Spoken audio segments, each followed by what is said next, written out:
With Christmas fast approaching and visitors coming and the promise of some sailing this summer, it's time to service the engines. I finally have over 50 hours, just over 50 hours on each engine.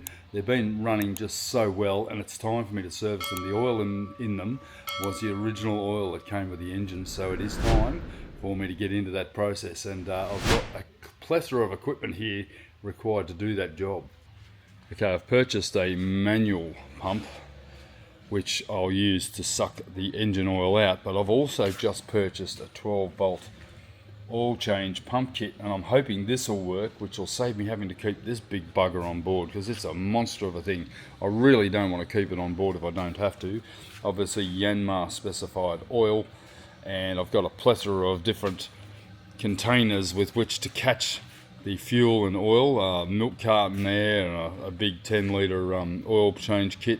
And then in this box here, all the filters required, and obviously a tool to remove the fuel and oil filters. So plenty to do here. We've got a funnel, not very exciting stuff, but you know, you got to have all this crap just to do a simple oil change on two engines. But I'll get them done tonight. I'm hoping to get both of them finished. If I can get them both done tonight, I'll be more than happy, and that'll free us up for the weekend with brand new oil. I'm going to be pretty excited to get the servicing done. I've been putting it off, and every day we go down there and our engines, our power's a little bit low. We're actually using the engines to top up, so probably about 10 hours of that 53 hours that I have on the engines right now would be generating power for our house bank, because we haven't had a lot of solar this year because of the lack of sunshine. Summer has still not hit, but tomorrow's going to be 33, 34 on Friday, 36 on Saturday, 38 on Monday. So we've got plenty of solar coming up, although we are expecting a lot of rain again. And that's hampering my efforts to pump plenty of solar into the boat. Now, because I have 4 alternators on our engines, I have the ability within an hour to top up my battery bank right up to 100%. And I've got 800 amps. 125 amp, our Vallejo alternators that have been modified with a Balmar kit, and they will regularly put in around 90 amps at 2000 revs. So that's pretty exciting. I've effectively got a generator on board, and that has saved me having to have a generator, which is even better, because the last thing I need and want is a generator on board. I just don't need another diesel engine to go through all this stuff with. So this manual pump kit, Monsuk, obviously pretty popular with all the cruisers, and I'm just hoping this little 12-volt one will work, because I can just hook it up to the start battery and just simply run it for a couple of minutes and fill up my tank.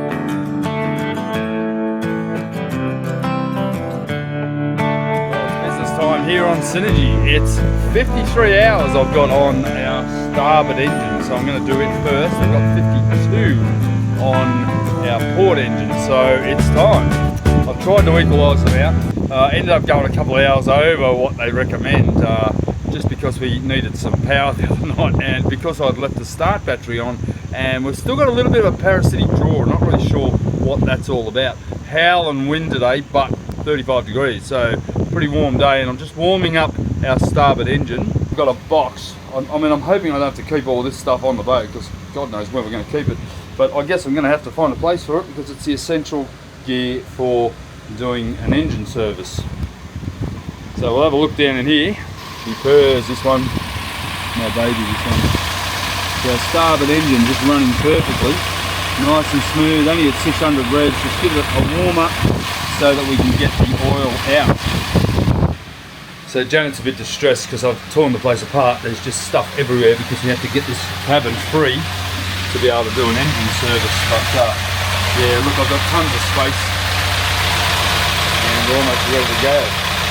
First things first, we need to make sure that these engines won't kick over while I'm doing this service. How we do that on the 4JH57s and this series, the JH series, they have an emergency stop button down here. So you got to make sure that's in stop position, so there's no chance that this can tick over or someone gets overzealous and starts the motor up there. But I've only got Janet on board, but you always make sure you turn that off. So we'll click that around to the stop position, and that way there's no chance of this motor ever taking off. Interesting, if ever you have a diesel runaway, you can just hit that button and the whole thing will just close off. So I guess that's what it's there for. I've seen a few videos of diesel runaway and it's pretty scary when they get going.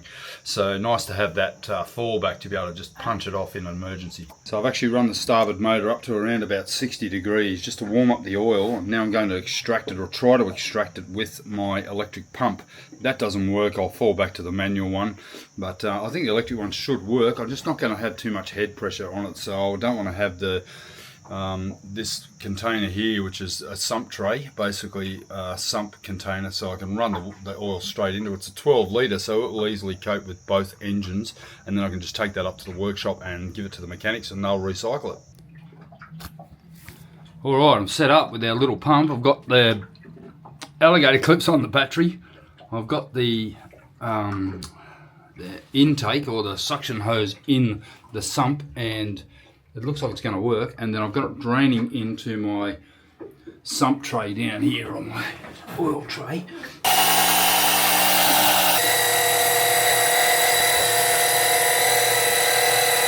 That's working.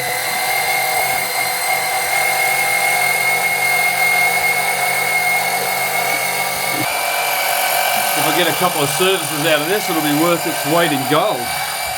Well, that little pump was semi-successful. I reckon I got about 4 litres out and pumped into this. This probably weighs about 4 kilos, so I'm going to take the last whatever I can get out with the actual manual extractor. I haven't used this before, so it's pretty simple. You basically just have to make sure you got no vacuum and press this release button just to get rid of any vacuum that's in it, and then just put the other end down the sump and then just hand pump it. You need to pump it about, I think 5 or 6 times at least, and then hopefully the vacuum will start and will just start to extract any remaining oil out of the engine. But yeah, that took about 20 minutes to get the 4 litres out. I'm sort of hoping that I can do it a little bit quicker than that, but then we've got plenty of time on our hands, haven't we?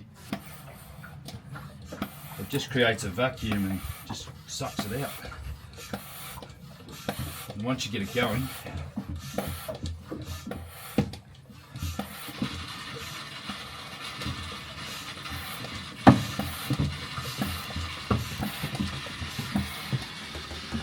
look at that. No noise. Oh, you don't have to keep pumping it. No. Does it for you. It creates a vacuum. I don't think there's much left in it.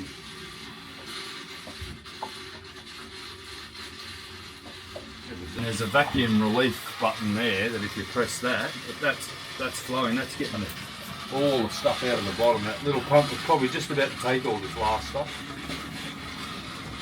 What's interesting is that this secondary cable, if you have a secondary tube, I can use this for extra length so I can get even further away from the motor, but it has a cable in it so that it won't kink. It's got a steel cable, so that's a winner. That's going to stay on board, I'm afraid. I'll keep the other thing on board as a I'll backup. put it in the sugar scoop. Yeah, no, I'll find a spot for that. I reckon I'll mount it in the engine. What are you trying to do? I can't undo that. I'm trying to undo the fuel filter and I haven't got the right tool. And look at this thing that Jaden gave me, which I really don't think is going to work. Okay. Oh, cussies. I'm trying to fill, but I can't see anything, so I'm going to stop. Day 2 of the engine service. What happened? Well, we didn't have the right tool for the job, did we? I borrowed a fuel filter and oil filter removal tool, but I'm very limited in space. I didn't think I had a problem with space, but apparently I do. So last night it was pitch dark and language was flying, wasn't it? Oh, yes. Yep. Anyway, so we've replaced the oil filter and we've drained all the oil out, which is about 5 and a bit litres of oil out of each engine. And these are the new fuel filters to go in with the water separator. I had to take these to work, the old ones, and remove this with a vise. So there's a trap for young players. That wasn't easy to get off, so I'm going to have a nice little vise in the boat. Don't know whether you're too happy about that, but that's life. This one will go on to the pre-filter. This is the 30 microns, and then we've got a 5 micron filter down here. I bought one of these about a week ago, but it was way too small. So I went into town today and bought this one, and it's a little bit too big. but this one fits this.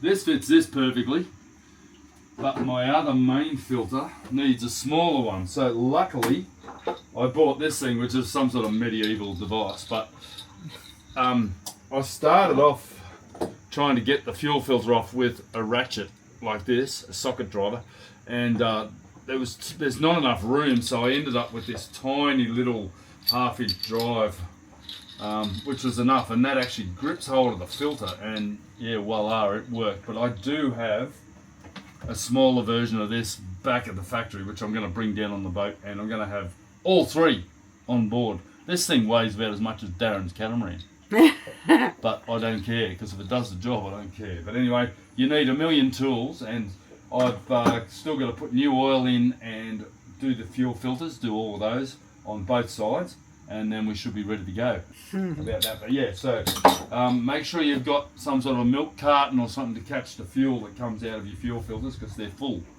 and some nappies. I've got this bag of training pads for puppies, because I haven't got a puppy anymore.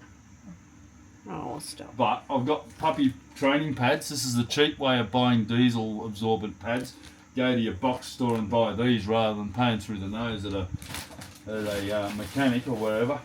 They're about $20 for thousands of them, and they are brilliant because they just absorb everything. So anyway, I'm going to get the fuel filter off. So just zoom in over the top here. So down here, this is our main fuel filter, and of course I've turned off the main fuel at the stopcock at the tank, so that it can't feed any fuel, and I'm still expecting some fuel to come out here. So yeah, that's full of fuel, and the fuel looks pretty clean. So have a look at, see if it's done its job here. That fuel is beautiful. Okay, so we've got no impurities in our fuel, which is pretty cool. So we'll yeah, we won't do what I did last night either and drop that in there, because then I got covered in diesel, didn't I? It's been a while since I've had to service an engine, and it'll be a while before I do it again. The trick is to get some fuel and just put it on the seal. We can thank the guys at Power Equipment for providing us with all this stuff. So it's hand tight, and then 1/4 of a turn to tighten it up, and that's it. And then this one here is going to go down here onto the priming pump, onto the pre-filter, and this engine will be ready for oil, and we're ready to go again. Okay, after some discussion with the motors, I've actually changed the fuel filters and the oil filter, and I'm ready to add some oil. So it's 5 to 5.5 litres of 15W40, which is the Yanmar spec oil. I'm sure it's called 15W40, but it's time to pour it in, and then we're ready to go again. Thank God. It's been a bit of a battle just getting the right tools. I think half of the problem is I didn't have the right tools in the first place, which is not like me. I just made a mistake, and I still arrived with the wrong tools, but I got them off. I've still got one fuel filter to do, but I'll do that tomorrow night. I've got my handy little container here, and I've got a funnel here to add the oil. So we'll do it to the engine, and we'll do that now.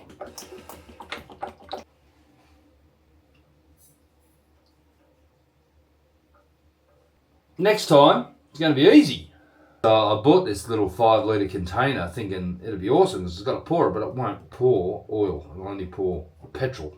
So Russ is cleaning up. Next time's going to be easy because there's a lot of things I learnt just then. Have the right container for the right job. Anyway, the engines are oiled. The fuel filters are done.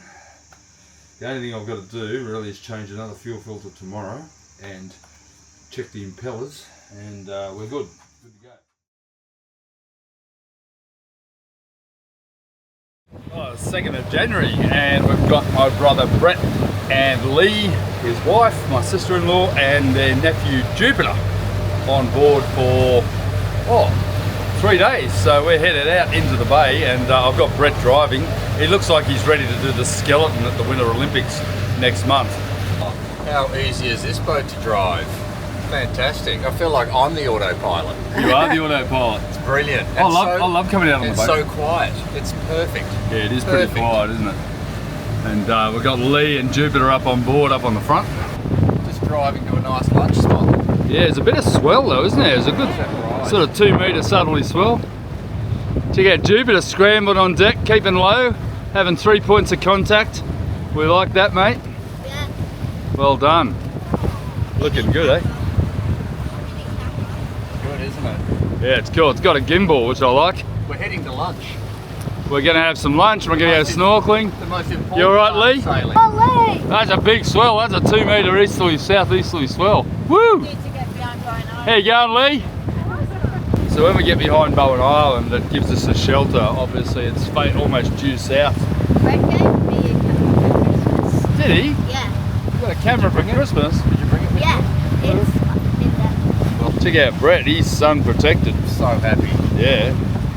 I think Brett's enjoying driving the beast. What do you reckon, Lee? Shocked you. It's the best. Yeah, it's a nice spot to sit, isn't it? Yeah, it's stunning. Bit different to kayaking, Annie. Yeah, no interest. It's called effort. Yeah, I know. Yeah, that's what I love about this. There's no effort.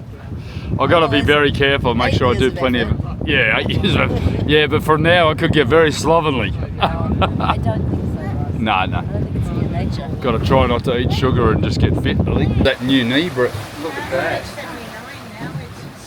Perfect. So Brett had a total reconstruction. How long ago? 5 months. 5 months ago, and he's sailing, which is good. Sailing's good exercise for my knee. Yeah. Brett was saying moving around on the boat, because the boat's moving, it's good because it's allowing him to balance his leg out a little bit. Lee just sits there and shakes her head. There's no one else to think like that, would they, Lee? You comfy? Yes. Cruising. Cruising.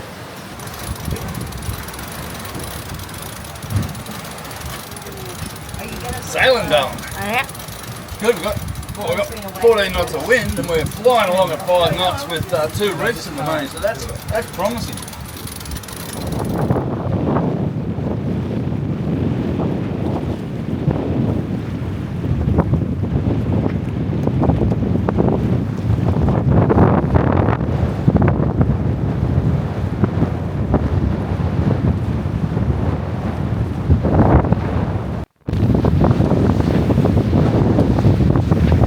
Tacking.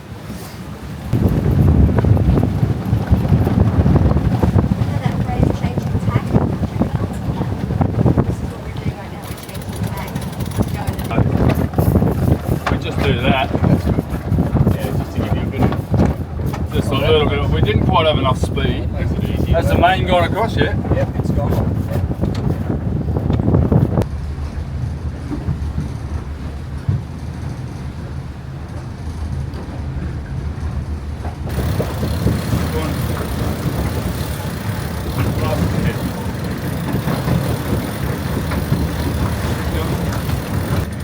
Yeah, a little bit further.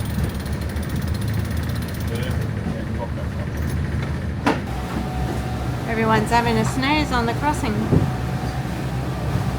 Well, obviously not the person helming, but Jupiter.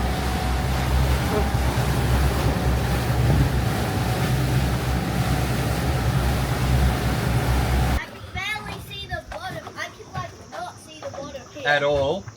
Look at that. Could you see it on the other side, buddy? Stick your head under, let's see what we can see. That's a good solution. It's actually a great solution. So we had a pretty rough sail, didn't we? So it's pretty wild. Well, I've got no idea. I slept for most of it, so.